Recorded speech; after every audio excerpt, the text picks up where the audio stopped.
Assalamualaikum warahmatullahi wabarakatuh. Alhamdulillahirabbil alamin. Allahumma shalli ala sayyidina Muhammad wa ala ali sayyidina Muhammad.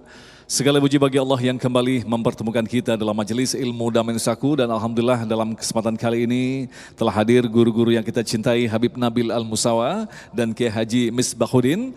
Dalam kesempatan kali ini kita akan membahas tema berkaitan dengan mudik. Kita tahu saat ini kita sedang memasuki di hari-hari terakhir, yaitu perjalanan kita, pesantren kilat kita bulan suci Ramadan. Berbicara tentang mudik ada kaitan dengan silaturahmi. Ada banyak hal yang diuntungkan dalam hal ini, kita bisa bertemu keluarga, kemudian peningkatan ekonomi dan lain sebagainya. Tetapi ternyata dalam tahun ini kita masih dihadapkan pada ujian yang sampai saat ini masih kita hadapi, yaitu pandemi COVID-19.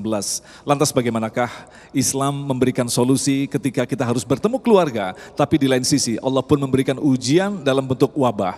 Itulah tema yang kita angkat dalam kesempatan kali ini, mudik di tengah pandemi. Dan seperti biasa bagi Anda yang ingin mengajukan pertanyaan, khususnya juga pemirsa yang ada di masjid ini, kami persilakan untuk menyelesaikan pertanyaannya. Dan bagi Anda yang di rumah, kami persilakan Anda mengirimkannya melalui Instagram di @damai_tv1 dengan hashtag mudik di tengah pandemi. Inilah Damai Indonesiaku yang dipersembahkan oleh Sarong Wadimor, tentu sarong kita. Selamat mengikuti, silakan. Bismillahirrahmanirrahim. Assalamualaikum warahmatullahi wabarakatuh. Alhamdulillah, alhamdulillahilladzi allafa baina qulubina fa asbahna bi ni'matihi ikhwana wa kunna ala syafa hufrah minan nar fa anqadana Allahu minha insyaallah.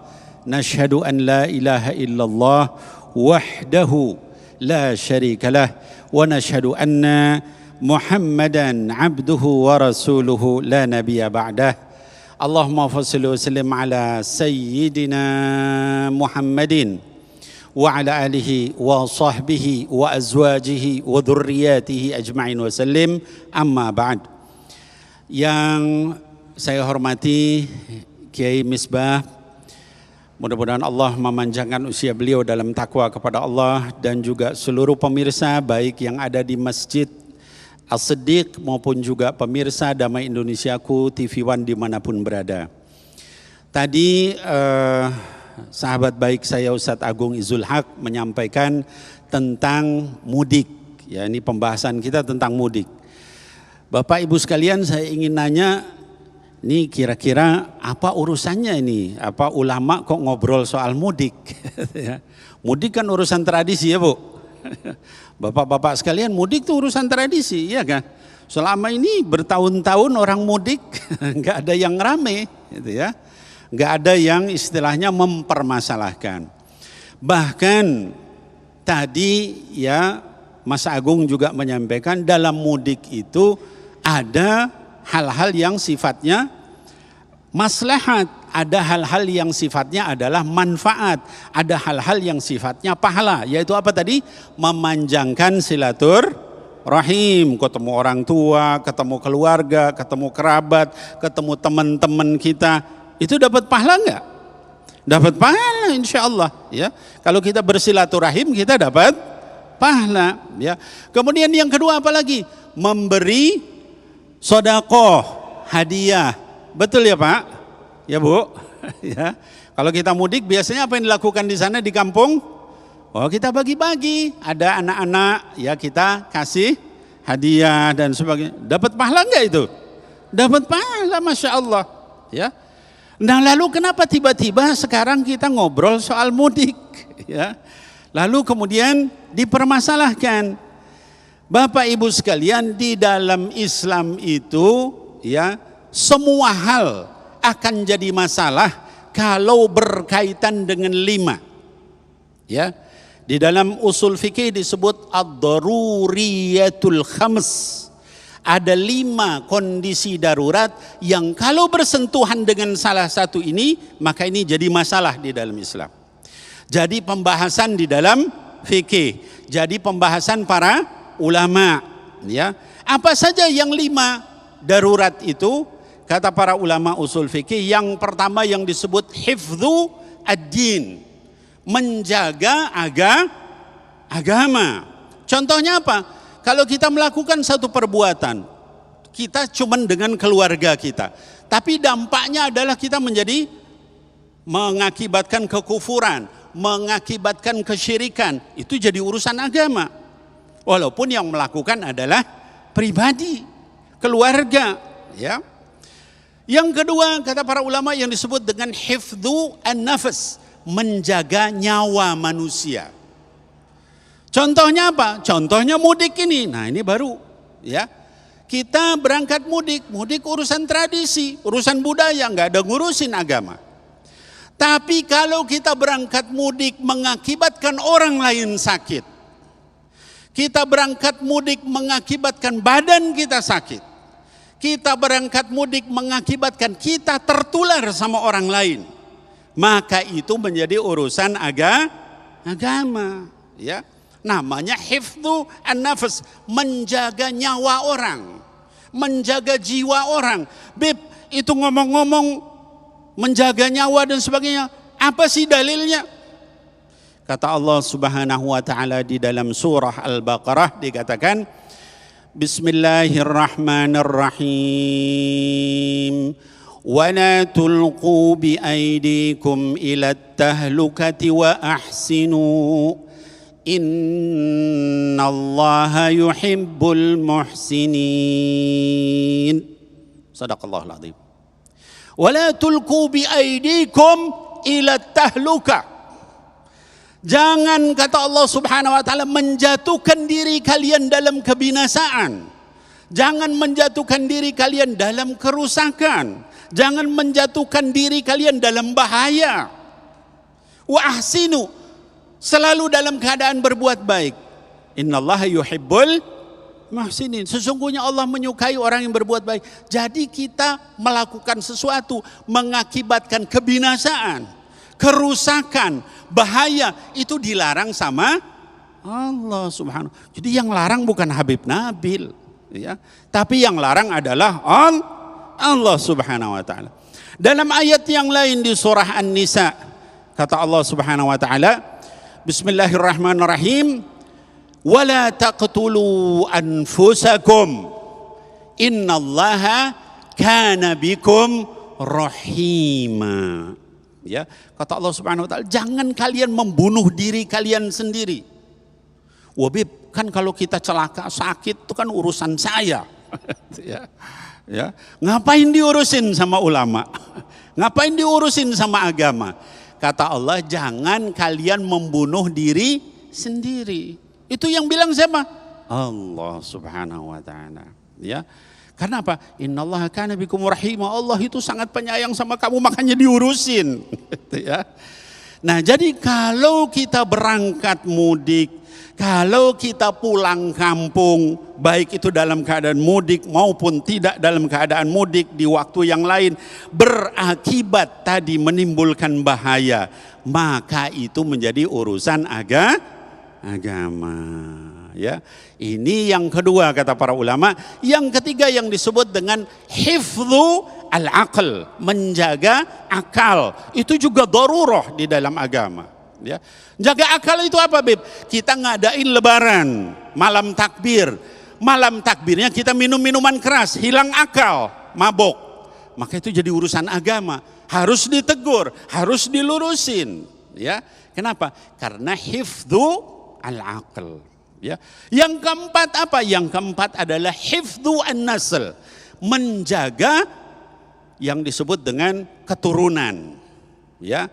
Jadi kalau kita melakukan acara misalnya tahun baru terus berzina, itu jadi urusan agama, harus ditegur. Ya.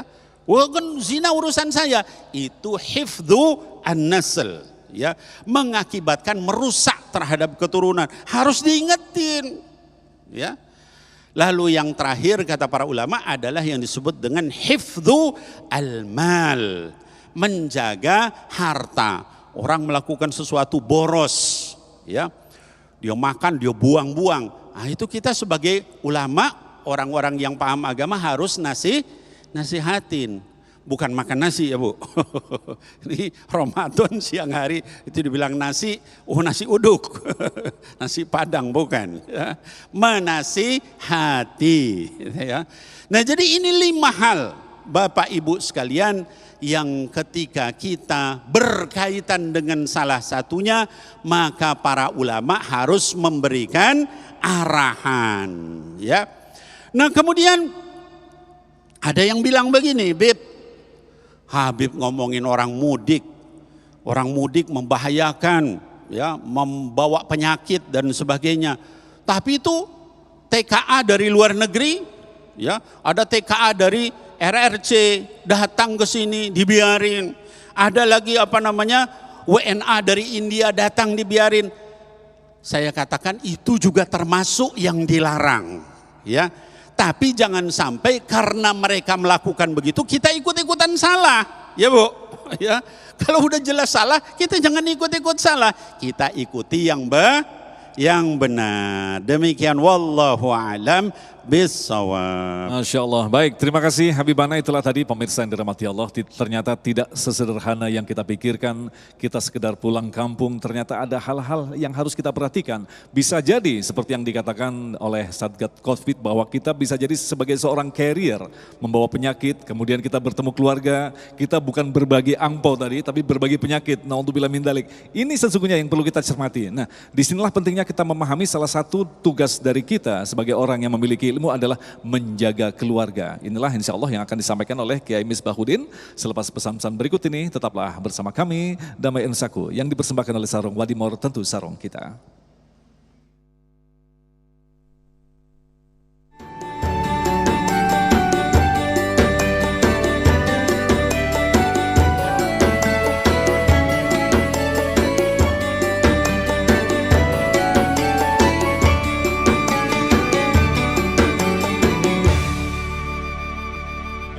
Pemirsa, Anda masih bersama kami Damai Ensaku yang mengangkat tema tentang mudik di tengah pandemi. Alhamdulillah tadi kita telah mendapatkan ilmu dari guru kita Habibana.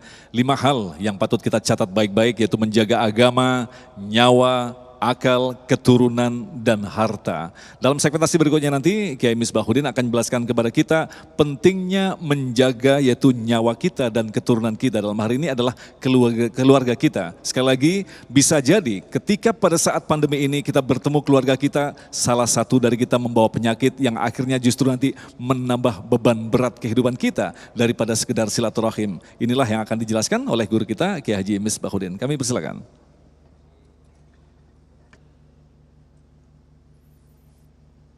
Assalamualaikum warahmatullahi wabarakatuh. Alhamdulillahilladzi an'ama alaina binikmatil imani wal islam. Wassalatu wassalamu ala asyrafil anbiya'i wal mursalin wa ala alihi wa sahbihi ajma'in. La haula wa la quwwata illa billahil aliyyil azim, amma ba'd. Bapak-bapak, ibu-ibu, dan para pemirsa TV One dimanapun Anda berada yang saya muliakan.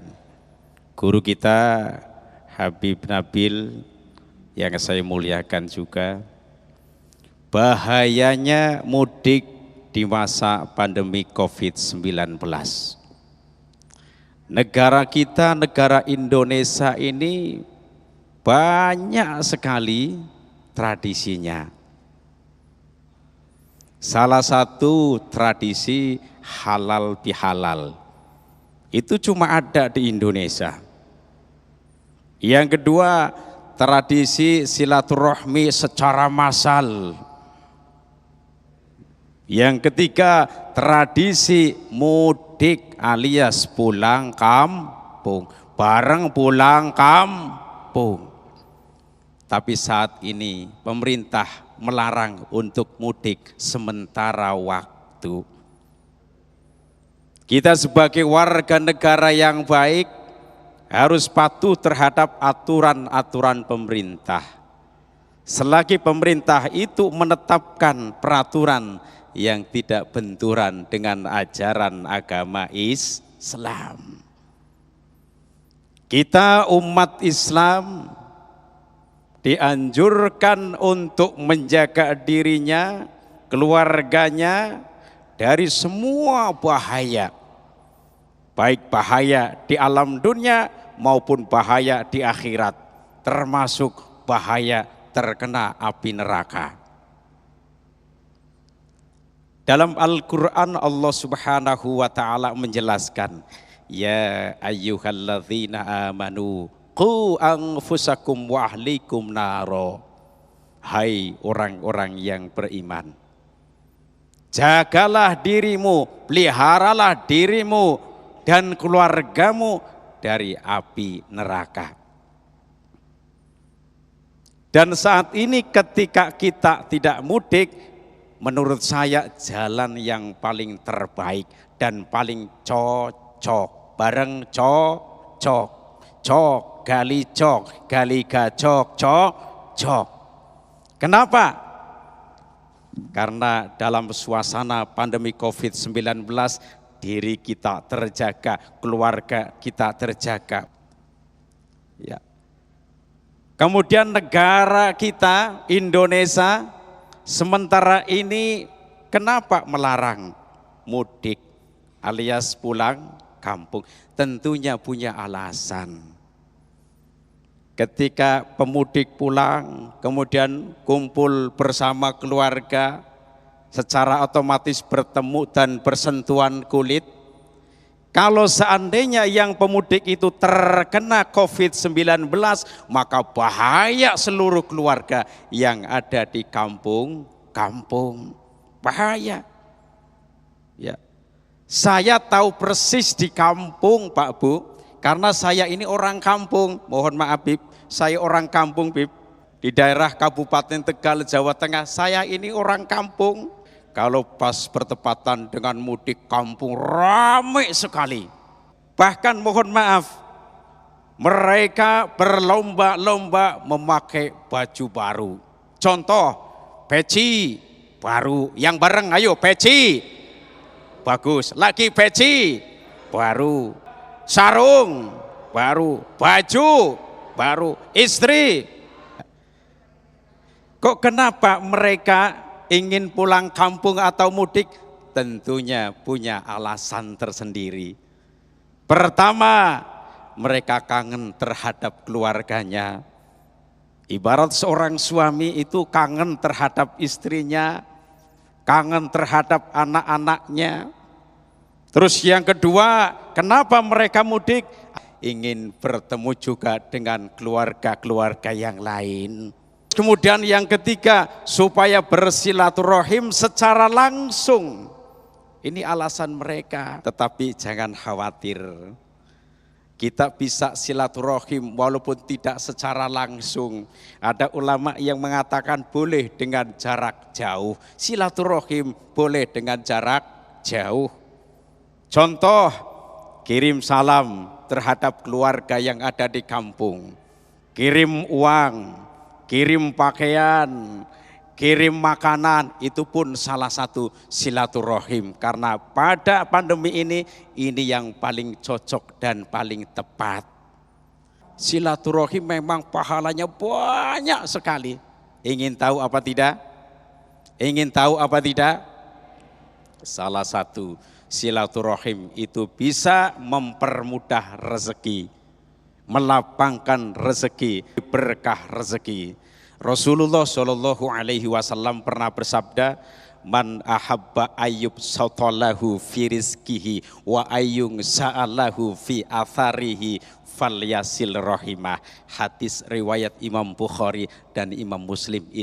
Barang siapa yang ingin dilapangkan rezekinya dan ditambahkan umurnya, falyasil rahimah, maka bersilaturahimlah. Jadi orang-orang yang ahli silaturahim, salah satu manfaatnya adalah Allah berikan rezeki yang tambah. Amin Allahumma. Yang kompak amin Allahumma. Ya Rabbal Alamin. Kemudian Allah tambahkan umurnya, Allah berkahkan umurnya. Inilah orang-orang yang gemar silaturahim, walaupun caranya sekarang dengan jarak jauh.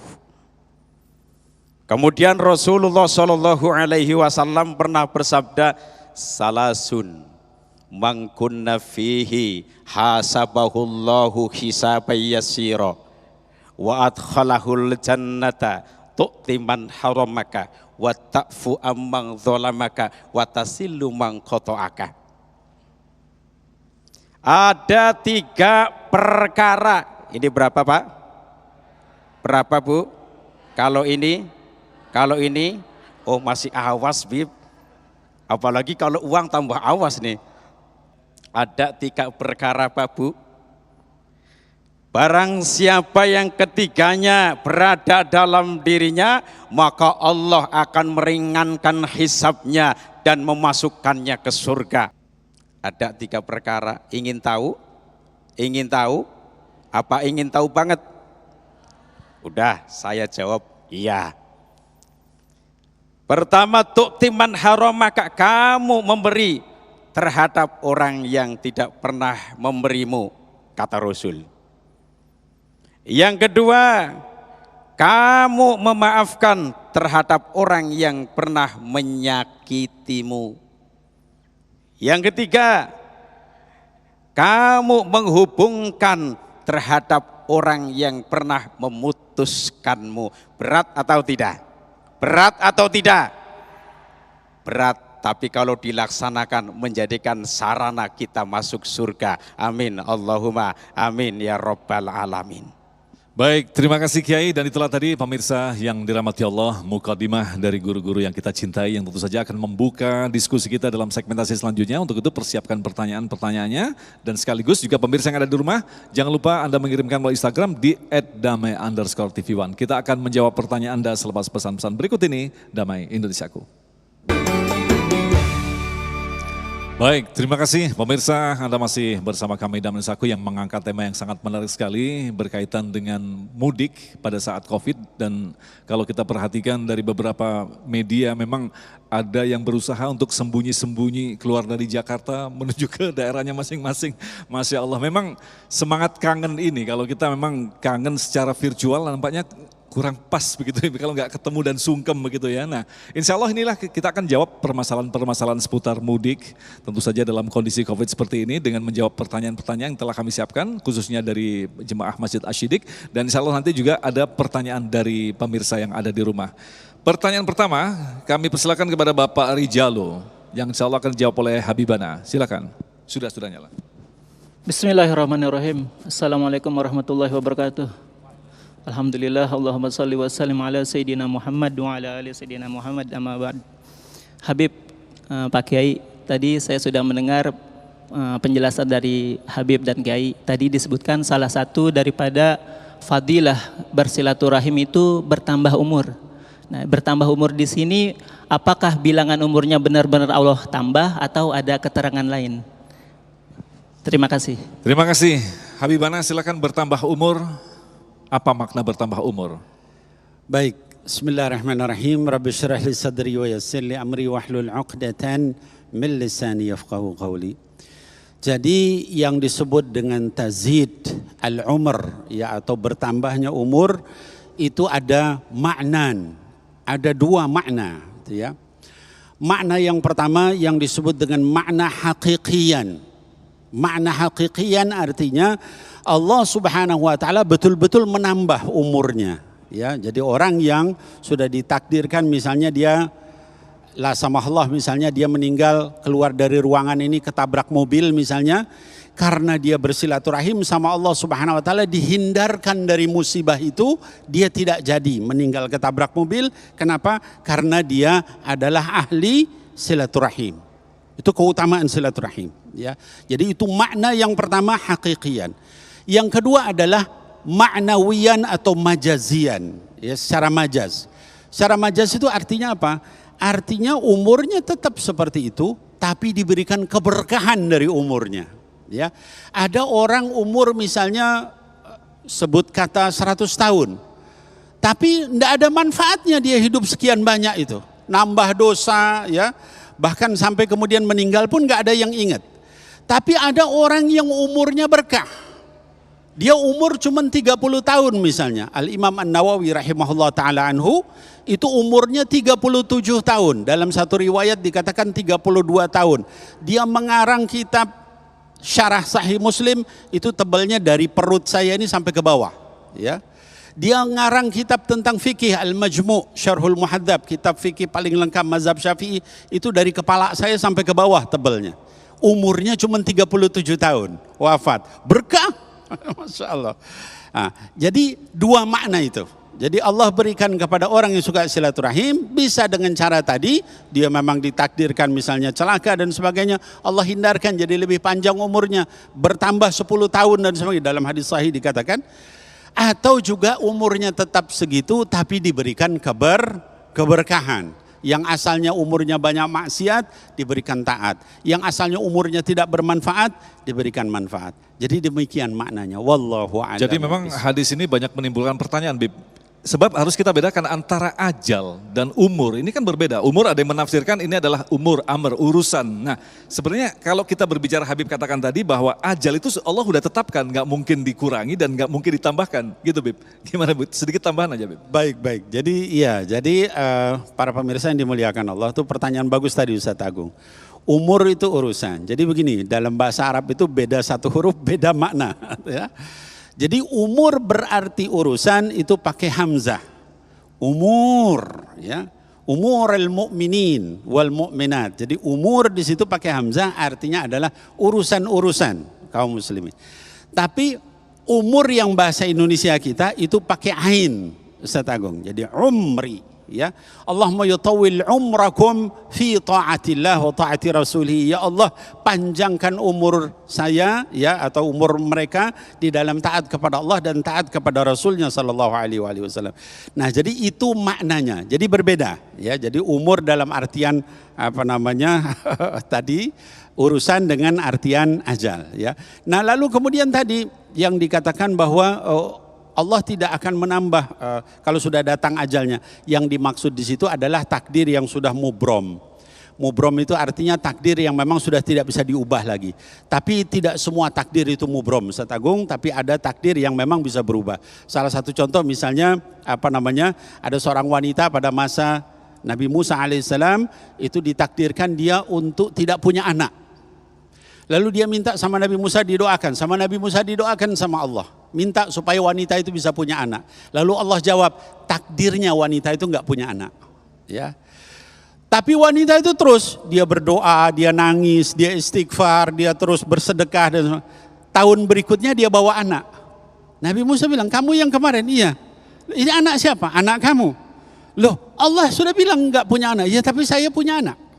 Lalu Nabi Musa nanya sama Allah, iya benar kata Allah Subhanahu wa taala, takdir dia tidak punya anak, tapi karena tangisan dia, sodakoh dia, silaturahim dia, Allah ubah sehingga akhirnya dia punya anak. Demikian wallah. Doa mampu merubah takdir, begitu Bib ya. Masya Allah, luar biasa. Baik, selanjutnya kami persilakan kepada Ibu Elvia yang akan dijawab oleh Kiai Misbahuddin. Silakan berdiri, Bu. Berdiri dan dibuka maskernya, tafadhol. Cik. Ya. Assalamualaikum warahmatullahi wabarakatuh. Habib, Kiai, saya mau bertanya. Selama ini saya masih ragu sama diri saya sendiri ya. Kalau dulu orang tua bilang itu kan kalau kita punya salah sama keluarga, mau sama sahabat atau siapapun, untuk bermaafan itu kan harus saling berjabat tangan gitu kan ya, saling merangkul. Nah, dengan adanya pandemi ini, kita di bulan suci Ramadan sampai nanti hari raya ini kan tidak bisa untuk mudik atau bertemu langsung dengan keluarga dan sahabat jauh ya, Habib atau Ustadz. Berminta maaf lewat virtual gitu, apakah itu afdol atau tidak gitu? Itu saja, saya mohon pencerahannya. Baik. Terima kasih. Dan juga ada hadisnya kan Kiai, ketika berjabat tangan dosa-dosa kita akan dilunturkan. Nah, ini berkaitan dengan masalah kita tidak bisa bertemu secara langsung. Silakan Kiai. Iya. Halo, cek. Memang ada sebuah hadis yang menjelaskan, tidaklah dari dua orang muslim yang bertemu keduanya, kemudian berjabat tangan keduanya, kecuali diampuni dosa keduanya sebelum keduanya berpisah. apabila dalam keadaan normal tidak ada pandemi COVID-19. Tetapi seandainya kita berjabat tangan, kemudian menularkan penyakit terhadap orang lain, maka bahaya. Maka ada beberapa cara yang penting, kita siap memaaf dan meminta maaf. Yang lainnya adalah siap meminta maaf dan memaafkan. Tetapi kalau perempuan dengan lelaki yang bukan mahram itu kan beda. Berjabat tangan secara langsung, mohon maaf ya, bahasa Tegalnya mau selonang-selonong, itu enggak boleh. Ya, mohon maaf bahasa Tegal ini ya. Tetapi perempuan dengan lelaki yang bukan mahram itu kan ada cara, bukan langsung bersentuhan kulit. Sebab Rasulullah Shallallahu Alaihi Wasallam semasa hidupnya belum pernah sentuhan kulit dengan orang lain. Kalau dengan jarak jauh itu bagaimana? Boleh, tidak apa-apa. Lebaran lewat telepon, lebaran lewat video call, meminta maaf dan saling memaafkan. Kalau hatinya murni benar-benar ingin meminta maaf dan memaafkan, insya Allah Allah Maha Tahu. Begitu. Baik, terima kasih. Selanjutnya kembali ke Habibana. Ini pertanyaan dari Instagram, pertanyaan kritis dan mewakili pertanyaan kita semua ini, Bib. Assalamualaikum. Saya ingin bertanya, bagaimanakah sikap kita dengan aturan larangan mudik di tengah pandemi, tetapi orang luar negeri datang ke Indonesia? Apakah kita harus tetap mematuhi aturan larangan mudik, sedangkan orang luar negeri saja datang ke Indonesia? Habibana. Silakan. Ya, Habib. baik, Masya Allah. Ini pertanyaan kritis ya. Baik. Bismillahirrahmanirrahim. Hadirin wal hadirat yang dimuliakan Allah. Pertama saya ingin memberikan satu qiyas atau analogi. Ya, analoginya begini. Kalau ada beberapa teman kita yang mencuri, apakah kita akan ikut mencuri? Ya, tentunya tidak. Ya, kenapa? Mencuri itu adalah dilarang oleh syariat. Gitu ya. Kalau ada beberapa teman kita di kantor yang korupsi, apa kita ikut korupsi? Tentunya tidak. Ya, kenapa? Karena korupsi itu dilarang. Mau dilakukan sama teman kita, mau dilakukan semua manusia, tetap terlarang. Gitu ya. Nah, dengan analogi ini, dengan kias ini sama dengan hal tadi. Ya, jangan kita membenarkan tingkah laku yang salah dengan mengikuti orang yang salah. Gitu ya. Nah, tadi misalnya contoh, ya, sekarang larangan mudik nggak boleh sama pemerintah, tapi WNA yang bekerja TKA asing masuk. Gitu ya. Yang salah siapa? Yang salah bukan kita, yang salah adalah pemerintah. Berdosa nggak? Dosa. Ya, kalau mereka membiarkan itu dengan kesadaran tanpa alasan yang dibenarkan syariat, dosa. Ya, Wahib, saya nggak boleh mudik. Kita nggak boleh mudik kaum muslimin. Sementara orang-orang India yang pada sakit di sana, tsunami COVID itu, pada datang ke Indonesia. Itu gimana dong? Ya biarin, yang salah yang nerima. Dosa nggak? Dosa. Ya, nerima yang begitu dosa. Sudah jelas bawa penyakit, ya dosa. Dan setiap orang yang berdosa akan diminta tanggung jawabnya. Saya ingin juga memberikan sedikit ini. Hadirin wal hadirat yang dimuliakan Allah Subhanahu wa taala. Tadi dijelaskan tentang silaturahim, ya. Silaturahim itu afdolnya adalah musafahah. Bersalaman, laki dengan laki, perempuan dengan perempuan. Laki dengan perempuan yang bukan mahram tidak dibolehkan. Tapi dalam kondisi sakit tertentu, maka salaman itu bisa dilarang bahkan. Wahib, dalilnya apa? Dalilnya kana sallallahu alaihi wasallam adalah Nabi Muhammad sallallahu alaihi wasallam suatu ketika datang seorang yang kena sakit kusta atau lepra, ya. Lalu kemudian orang itu ingin masuk Islam. Lalu Rasul SAW berikan utusan sama orang itu, kamu sudah masuk Islam, pulanglah. Padahal yang namanya masuk Islam itu salaman bukan sunnah lagi, tapi wajib dibaiat masuk Islam. Ya, kalau kita ada yang masuk Islam itu kan salaman, gitu ya. Salaman lalu dikatakan ya kita baca syahadah dan sebagainya, lalu sah sebagai muslim. Ya. Tapi dalam keadaan lepra, ini hadisnya riwayat Muslim, sahih hadisnya, Rasul SAW tidak nyalami karena lepra itu nular. Nah apalagi dalam keadaan COVID begini, sama seperti itu, maka jangan salaman, ya, cukup dengan telepon dengan ini. Jadi terkait dengan yang tadi, kita tegur, kita kritik pemerintah, terus kita kritik, salah itu, ya. Tapi bukan berarti itu membenarkan kita ikut-ikutan begitu. Wallahu a'lam bishawab. Cukup jelas. Baik, selanjutnya Kiai, ini pertanyaan menarik sekali berkaitan dengan masalah mudik ternyata merambah pada urusan dialog antara suami dan istri. Pertanyaan sederhana saja, bagaimana pendapat Kiai jika istri memilih tidak mudik tetapi suami kekeh mau mudik? Bagaimanakah bentuk dialognya? Silakan Kiai. Ya, terima kasih. Ini aslinya pertanyaan yang sangat sulit karena suami istri harus berpisah sementara.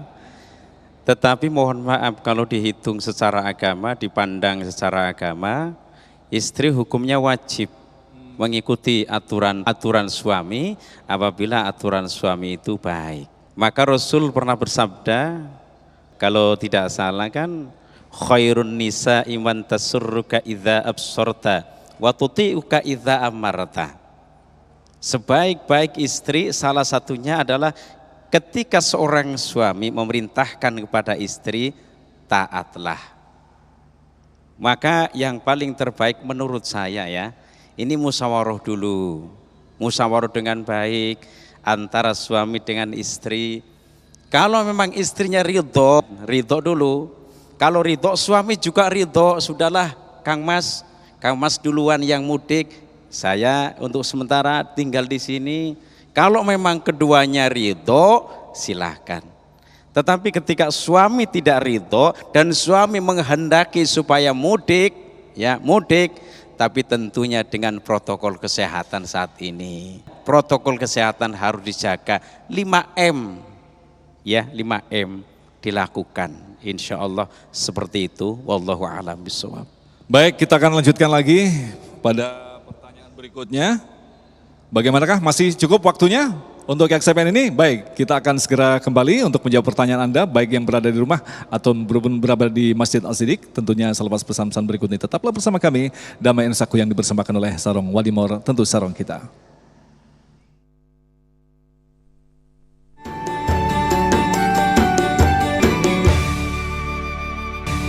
Baik, terima kasih pemirsa, Anda masih bersama kami Damai Saku dan kita akan lanjutkan lagi untuk menjawab pertanyaan-pertanyaan Anda. Berikutnya kami persilakan kepada Bapak Bayu. Ada Bapak Bayu? Ya silakan. Berdiri saja. Oke. Bismillahirrahmanirrahim. Assalamualaikum warahmatullahi wabarakatuh. Pak Kiai, saya Bayu mewakili teman-teman dari Berani Hijrah Baik. Ingin bertanya, bukankah silaturahmi itu penting?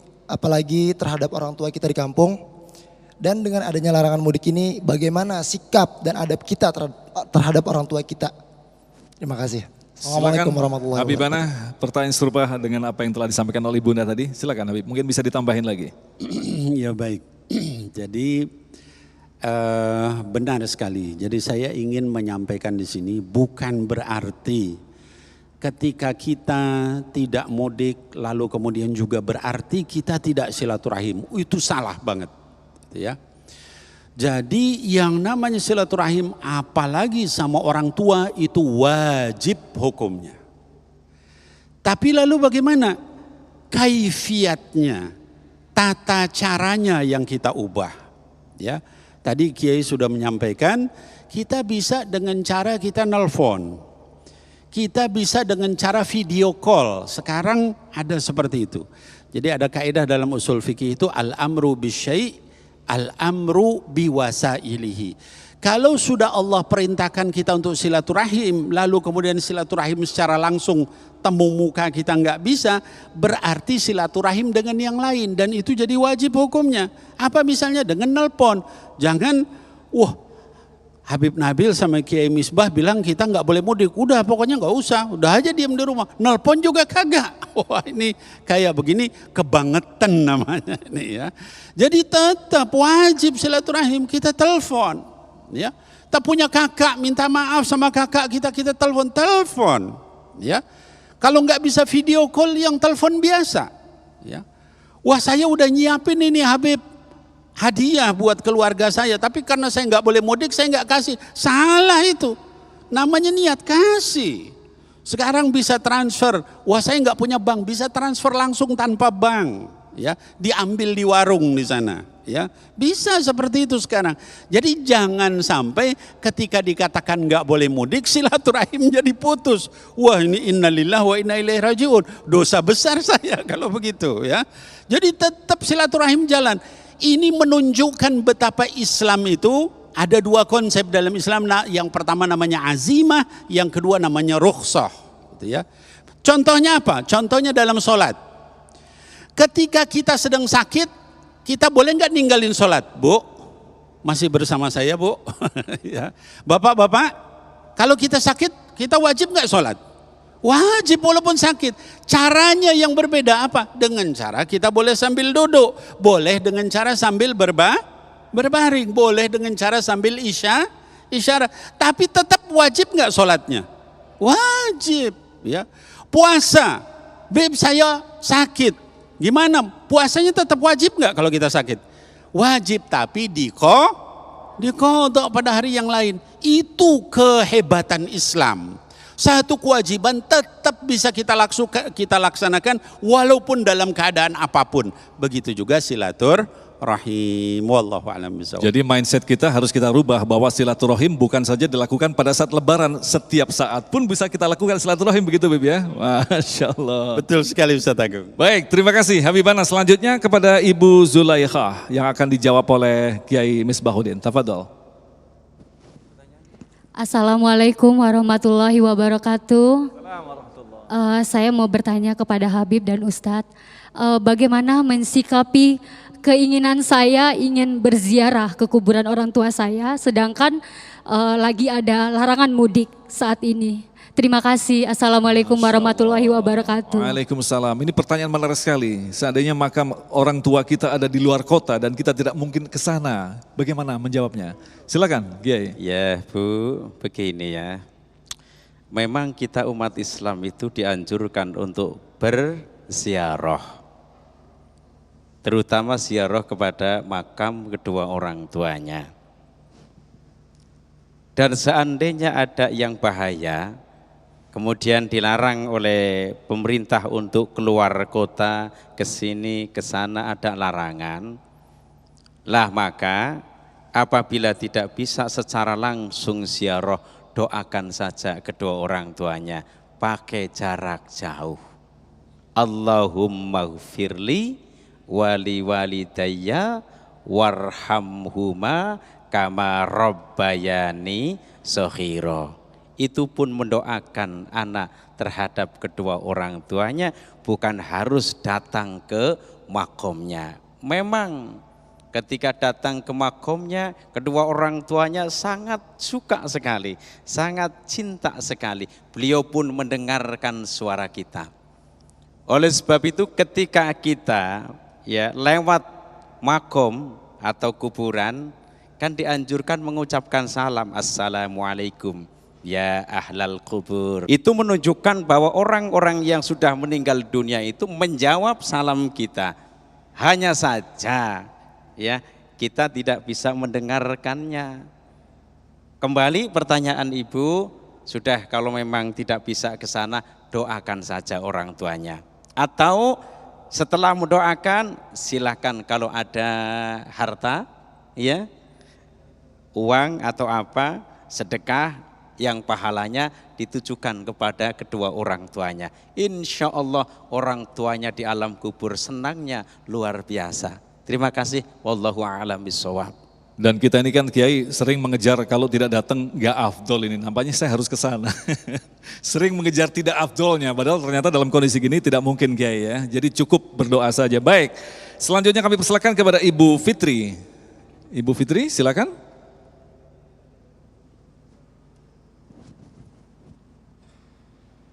Assalamualaikum warahmatullahi wabarakatuh. Saya ingin bertanya Pak Ustadz, fatwa haram yang dikeluarkan MUI, apakah itu ada hadis sama syariat? Kalau memang ada hadisnya, apa gitu hadisnya. Terus satu lagi Pak Ustadz, saya pernah dengar katanya kalau misalkan kita wafat atau meninggal di jalan Allah ketika kita sedang melakukan majelis taklim, tertular COVID, lalu kita meninggal, apakah itu bisa disebut syahid? Itu aja. Waalaikumsalam warahmatullahi wabarakatuh. Habibana sangat jelas dan kebetulan Habibana adalah salah satu anggota dari Majelis Ulama Indonesia. Habib, silakan Habib. Kena batunya ini. Ya baik. Fatwa Majelis Ulama. Saya wakil ketua Komisi Dakwah di Majelis Ulama Indonesia Pusat. Ya baik. Bismillahirrahmanirrahim. Ustazah yang bertanya dan juga para pemirsa yang dimuliakan Allah. Jadi ketika Majelis Ulama itu mengeluarkan fatwa tentang tidak dibolehkan mudik dalam kondisi pandemi COVID, itu didasarkan kepada 3 hal. Ya. Yang pertama adalah ayat-ayat Al-Quran.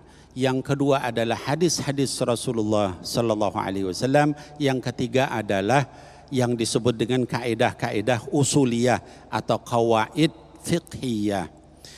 Yang pertama, adakah ayat yang melarang? Tadi saya sudah sebutkan di antaranya ada 2 ayat tadi. Dalam kajian pertama saya sampaikan ayat pertama surat Al-Baqarah, wala tulqu bi aidikum ila tahlukah, jangan jatuhkan dirimu dalam kebinasaan, dalam kerusakan, dalam bahaya. Yang kedua di surat An-Nisa yang menyatakan wala taqtulu anfusakum innallaha kana bikum rahima. Jangan kalian sampai membunuh diri kalian sendiri. Artinya menjatuhkan satu bahaya yang mengakibatkan kita meninggal, gitu ya. Sesungguhnya Allah Maha Pengasih kepada kalian. Yang kedua adalah adakah hadis Rasulullahnya Sallallahu Alaihi Wasallam. Yang pertama hadis Rasulullah SAW menyatakan la doror wala dirar. Jangan kalian itu merusak dan jangan sampai kalian dirusak oleh orang lain. Itu hadis Rasul. Yang kedua di dalam Sahih Bukhari dikatakan ketika terjadi wabah taun, kata baginda Rasulullah Sallallahu Alaihi Wasallam, kalian yang sedang berada di tempat taun maka jangan kalian keluar dari tempat itu. Dan kalian yang berada di luar tempat taun jangan kalian masuk. Di situ jelas-jelas menyatakan kepada kita haramnya kita keluar dari tempat taun. Misalnya sekarang di Jakarta atau di sekitaran Jabodetabek ini termasuk daerah taun, daerah penyakit.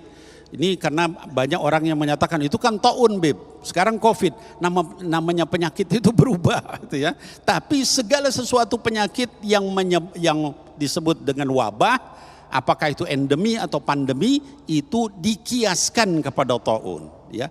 Jadi Rasul SAW melarang, nggak boleh kita keluar dari daerah COVID, kita juga nggak boleh masuk. Itu yang menjadi dasar Majelis Ulama menetapkan tidak dibolehkan. Yang ketiga adalah kaidah atau qawaid fikih. Kata para ulama dikatakan darul mafasid muqaddam ala jalbil masalih. Menghindari kerusakan itu didahulukan daripada ngambil manfaat. Kita silaturahim itu ngambil manfaat. Tapi COVID itu bahaya, meninggalkan bahaya itu lebih afdol daripada mengambil manfaat. Itu kaidah yang pertama. Kemudian kaidah berikutnya kata para ulama adalah ad-darar yuzal, yang namanya kerusakan itu harus ditinggalkan. Dalam kaidah yang lain dikatakan al-amru idza dhaqa ittasa'a wal amru idza ittasa'a dhaqa. Dalam Islam itu satu masalah kalau itu menyempit diberikan kelonggaran. Tapi kalau kondisinya longgar baru disempitkan di dalam syariah. Dari itu semua maka Majelis Ulama memfatwakan tidak boleh kita keluar di sana. Nah hadirin wal hadirat, saya ingin sampaikan juga ini bukan hanya Majelis Ulama di Indonesia, Majelis Ulama juga di Malaysia. Kemudian Darul Ifta Al-Misriyah, Majelis Ulama di Mesir, Al-Azhar. Kemudian Lajnah Daimah wal Ifta di Saudi, itu juga memfatwakan yang sama. Jadi kalau ada ulama yang menentang itu, berarti mereka menentang pendapat para ulama dari majelis ulama di berbagai negara. Jangan kita hiraukan. Kalau ada yang misalnya menyatakan enggak itu hoax, COVID itu hoax, COVID itu segala macam. Memang itu majelis ulama di berbagai negara tuh bahlul semua. Cuman ente yang pintar, gitu ya.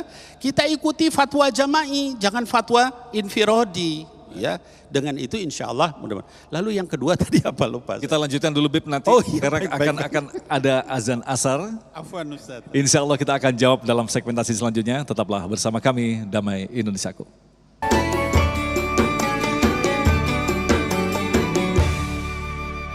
Baik, terima kasih pemirsa Anda masih bersama kami dan Ustazku, dan kita ada sisa waktu sedikit, tidak terlalu banyak Bib, ada sekitar 3 menit untuk melanjutkan pertanyaan dari Ibu Fitri tadi. Bagaimanakah dengan orang yang meninggal dalam kondisi COVID? Orang beriman yang meninggal dalam kondisi COVID. Iya baik, bismillahirrahmanirrahim Bapak Ibu sekalian dan yang tadi bertanya. Jadi saya jelaskan dengan jelas ya, begini. Kalau kita itu sudah menjaga, saya ulangi, kalau kita sudah menjaga segala sesuatunya, kita pakai masker, kita jaga jarak, kita kemudian kita cuci tangan dan sebagainya. Dalam keadaan seperti itu, kita masih kena COVID, lalu kita meninggal, insya Allah adalah syahid. Dalam hadis diriwayatkan Imam Bukhari wa Muslim, orang yang meninggal karena taun itu termasuk syahid. Maka itulah majelis ulama memfatwakan kalau dia meninggal karena COVID itu dia bisa ditayamumkan. Nanti pembahasan itu panjang. Tapi intinya kalau dia sudah menjaga maka insya Allah syahid. Tapi kalau kemudian dia karena keteledoran, apalagi sampai kemudian sengaja-sengaja dibuka masker kemana-mana lalu kena, itu belum tentu COVID. Ya, naudzubillah min dzalik, kita jaga diri kita, insya Allah mudah-mudahan kalaupun kita meninggal dalam keadaan kita sudah isti'ad, bersungguh-sungguh menjaga diri, Allah berikan syahid kepada kita. Amin ya Allah ya Rabbal Alamin. Sedikit tambahan dari Kiai, kalau ada, kan ini banyak pendapat begini Kiai, ya sudahlah, yang penting mati, hidup itu kan urusan Allah, kalau memang waktunya mati ya mati. Nah ini sering kita dengar dalam kondisi seperti ini, mohon pencerahannya Kiai. Terima kasih Mas Agung, betul kematian itu memang takdir.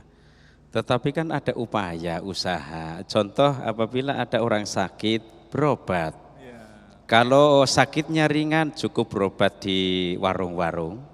Kalau sakitnya agak sedikit parah, silakan ke puskesmas. Kalau puskesmas tidak sembuh, silakan ke bidan. Bidan nggak sembuh, silakan ke dokter. Dokter tidak sembuh, silakan ke rumah sakit, rawat inap. Rawat inap tidak sembuh, ya innalillahi wa inna ilaihi raji'un.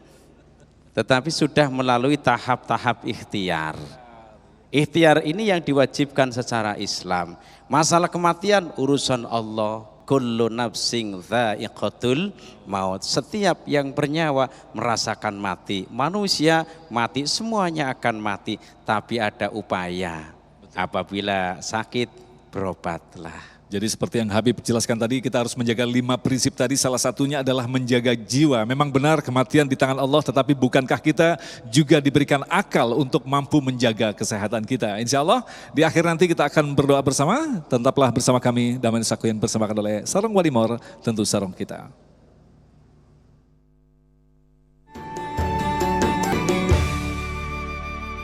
Demikian pemirsa yang dirahmati Allah, Damai Indonesiaku untuk hari ini, dan insya Allah besok di Ahad 9 Mei kami akan menghadirkan Ustadz Zaki Mirza dan Ustadz Azzari Nasution.